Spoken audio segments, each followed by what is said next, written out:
Hello दोस्तों, स्वागत है आप सभी का डिजिटल जर्नी सपोर्ट में। दोस्तों, जिस तरीके से हमें अपनी ब्लॉग को बूस्ट करने के लिए क्वालिटी आर्टिकल्स लिखने होते हैं, वैसे ही हमें अपनी ब्लॉग पोस्ट पे ट्रैफिक लाने के लिए क्वालिटी बैकलिंक्स की भी ज़रूरत होती है। बैकलिंक्स क्या है, किस तरीके से काम करता है, बैकलिंक्स हमारी वेबसाइट या ब्लॉग के लिए क्यों ज़रूरी है, क्यों इम्पोर्टेंट है, इसके ऊपर मैं आपको पिछली वीडियो में कंप्लीट बता चुका हूं। अगर आपने वो वीडियो नहीं देखी है तो उसका लिंक आपको नीचे डिस्क्रिप्शन में मिल जाएगा।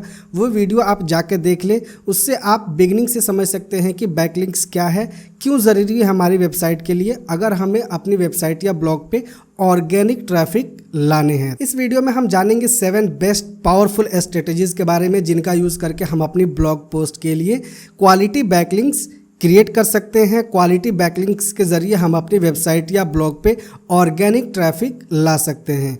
तो चलिए जल्दी से वीडियो को शुरू करते हैं, लेकिन उससे पहले अगर आपने चैनल को अभी तक सब्सक्राइब नहीं किया है तो प्लीज़ सब्सक्राइब कर लीजिए और साथ में नोटिफिकेशन को भी ऑन कर लीजिए, ताकि फ्यूचर में हमारे आने वाली वीडियोज़ की कोई भी नोटिफिकेशन आपसे मिस ना हो। सबसे पहला जो पावरफुल तरीका है क्वालिटी बैकलिंक्स के लिए, वो होता है गेस्ट ब्लॉगिंग बैकलिंक्स। दोस्तों, गेस्ट ब्लॉगिंग को मोस्ट प्रिफर्ड माना जाता है बैकलिंक्स के लिए, क्वालिटी बैकलिंक्स के लिए, क्योंकि जब आप गेस्ट ब्लॉगिंग करते हैं और किसी ट्रस्टेड वेबसाइट के लिए या ब्लॉग के लिए आर्टिकल्स लिखते हैं, तो उसके साथ आपको ये भी अपॉर्चुनिटी मिलती है कि आप उस आर्टिकल के अंदर अपने ओरिजिनल वेबसाइट या ब्लॉग की लिंक भी इंक्लूड कर सकते हैं, जिससे कि एक क्वालिटी बैकलिंक बन जाता है और उसके जरिए ट्रस्टेड ऑडियंस आपके वेबसाइट के ऊपर भी आने शुरू हो जाते हैं। और जब क्वालिटी ब्लॉग या वेबसाइट के साथ आपकी बैकलिंकिंग होती है तो सर्च इंजन पे ये बहुत ही पॉजिटिव इम्पैक्ट पड़ता है और सर्च इंजन से आपकी वेबसाइट या ब्लॉग पे ऑर्गेनिक ट्रैफिक आने शुरू हो जाते हैं। लेकिन इसमें सबसे बड़ी दिक्कत ये है कि आपको सही तरीके से गेस्ट ब्लॉगिंग करनी है। गेस्ट ब्लॉगिंग आपको उसी कैटेगरी में करनी है जिस कैटेगरी में आपका ब्लॉग या वेबसाइट है, वरना अगर आप दूसरी कैटेगरी में ब्लॉग पोस्ट लिखते हैं, दूसरी कैटेगरी के लिए गेस्ट ब्लॉगिंग करते हैं और वहाँ से आप अपनी बैकलिंक्स लेते हैं, तो उससे आपको कोई बेनिफिट नहीं होने वाला है। दूसरा जो सबसे पावरफुल स्ट्रेटेजी होता है बैकलिंकिंग के लिए, क्वालिटी बैकलिंकिंग के लिए, वो होता है एडिटोरियल बैकलिंकिंग। इस तरीके की बैकलिंकिंग में वेबमास्टर्स ब्लॉगर्स, सेम कैटेगरी के वेबमास्टर्स ब्लॉगर्स को अप्रोच करते हैं कि आप हमारे ब्लॉग या वेबसाइट की अपने आर्टिकल्स के अंदर बैकलिंकिंग कर दीजिए, बदले में हम भी आपको अपनी ब्लॉग या वेबसाइट में रेफरिंग लिंक डाल देंगे। लेकिन ये तभी पॉसिबल है जब आपका ब्लॉग या वेबसाइट एक अच्छी पोजीशन पर हो, यानी कि आपके ब्लॉग या वेबसाइट पे रेगुलर ट्रैफिक आते हो, आपकी ब्लॉग या वेबसाइट पॉपुलर हो, तभी आपको उस कैटेगरी के अंदर के वेब मास्टर्स आपको कांटेक्ट करेंगे, आपको अप्रोच करेंगे बैकलिंकिंग के लिए। ये बहुत ही बेनिफिशियल होता है ऑर्गेनिक ट्रैफिक जनरेट करने के लिए, और इसका सबसे बड़ा बेनिफिट ये होता है कि सेम माइंडसेट के ऑडियंस उस वेबसाइट से आपके वेबसाइट या ब्लॉग पे आने शुरू हो जाते हैं। तीसरा जो पावरफुल स्ट्रेटेजी है बैकलिंकिंग के लिए, वो होता है रिलेशनशिप बैकलिंकिंग। रिलेशनशिप बैकलिंकिंग में अगर आप किसी को जानते हो या आपकी सर्किल में कोई ब्लॉगिंग करता हो जो सेम कैटेगरी में ब्लॉगिंग कर रहा है, वेबसाइट पे आर्टिकल्स लिख रहा है, उसको आप अप्रोच कर सकते हैं। उसे आप बोल सकते हैं कि भाई आप मेरे वेबसाइट या आर्टिकल्स की बैकलिंकिंग कर दीजिए, बदले में हम भी आपके ब्लॉग या वेबसाइट की बैकलिंकिंग कर देते हैं। तो इस तरीके से सर्किल बना के, ग्रुप बना के लोग बैकलिंकिंग करते हैं, जो कि रिलेशनशिप बैकलिंकिंग में आता है। ये भी एक पावरफुल स्ट्रेटेजी है क्वालिटी बैकलिंकिंग के लिए। चौथा जो पावरफुल स्ट्रेटेजी होता है क्वालिटी बैकलिंकिंग के लिए, वो होता है एक्नॉलेजमेंट बैकलिंकिंग। इस टाइप के बैकलिंकिंग में आप स्पॉन्सरशिप या ब्रांड कोलैबोरेशन कर सकते हैं, जिससे कि ब्रांड की रेफरिंग लिंक आप अपनी वेबसाइट या आर्टिकल्स के अंदर इंक्लूड कर सकते हैं।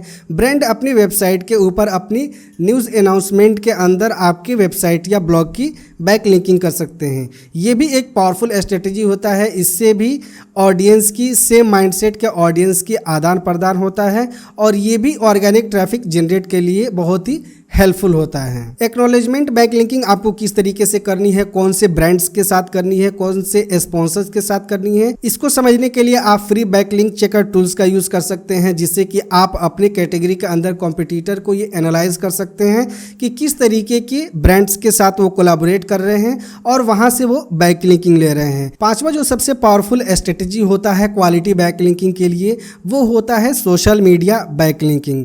सोशल मीडिया के बारे में तो आप जानते हैं कि कि सोशल मीडिया कितना पावरफुल टूल है किसी भी क्रिएटिविटी को पब्लिकली शो करने के लिए, दिखाने के लिए। तो आप अपने ब्लॉग पोस्ट को, अपने आर्टिकल्स को या अपनी क्रिएटिविटी को सोशल मीडिया पे भी शेयर करके वहाँ से बैकलिंकिंग ले सकते हैं और एक क्वालिटी बैकलिंकिंग वहाँ से आपको मिल जाएगी। क्योंकि जब सर्च इंजन आपके बैकलिंकिंग को चेक करता है और उसे ये सिग्नल मिलता है कि ये कंटेंट सोशल मीडिया पे भी अवेलेबल है, तो उसका एक पॉजिटिव इम्पैक्ट पड़ता है सर्च इंजन के एल्गोरिथम के ऊपर और सर्च इंजन आपकी वेबसाइट के ऊपर ऑर्गेनिक ट्रैफिक भेजना शुरू कर देता है। छठा जो तरीका होता है बैकलिंकिंग के लिए वो होता है कमेंट बैकलिंकिंग।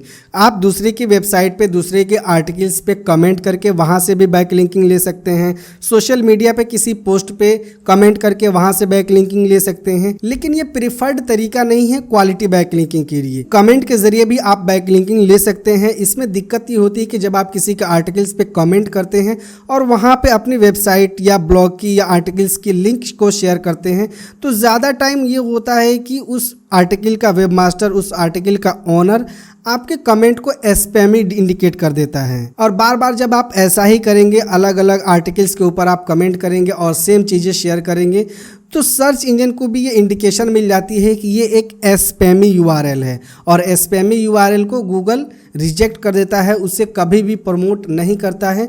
तो आप ध्यान से कमेंट के ऊपर अपने आर्टिकल्स को शेयर करें, अपने लिंक को शेयर करें, जिससे कि कोई भी वेबमास्टर आपके कमेंट को स्पैमी इंडिकेट ना करे। सातवां जो तरीका होता है बैकलिंकिंग के लिए वो होता है फ्री टूल बैकलिंकिंग। आप फ्री टूल का भी यूज़ करके बैकलिंकिंग कर सकते हैं। ऑनलाइन बहुत सारे टूल्स आपको मिल जाएंगे जिनका यूज़ करके आप अपनी ब्लॉग या वेबसाइट के लिए बैकलिंकिंग क्रिएट कर सकते हैं और उसके जरिए भी आप अपने ब्लॉग या वेबसाइट के ऊपर एक माइंडसेट के, सेम माइंडसेट के ऑडियंस को ड्राइव कर सकते हैं। आई होप कि ये इन्फॉर्मेशन आपको अच्छी लगी होगी और आपने आसानी से समझ लिया होगा कि किस तरीके की बैकलिंकिंग हमें करनी चाहिए और किस तरीके की बैकलिंकिंग से हम अपनी वेबसाइट या ब्लॉग या आर्टिकल्स के ऊपर ट्रस्टेड ऑडियंस ला सकते हैं और अपनी वेबसाइट या ब्लॉग को रैंक करवा सकते हैं सर्च इंजन के अंदर और वहां से ऑर्गेनिक ट्रैफिक ला सकते हैं। तो वीडियो अगर आपको इन्फॉर्मेटिव लगी हो तो इसे लाइक शेयर ज़रूर करें। साथ ही अगर आपने चैनल को अभी तक सब्सक्राइब नहीं किया है तो प्लीज़ सब्सक्राइब कर लीजिए और नोटिफिकेशन को ऑन कर लीजिए।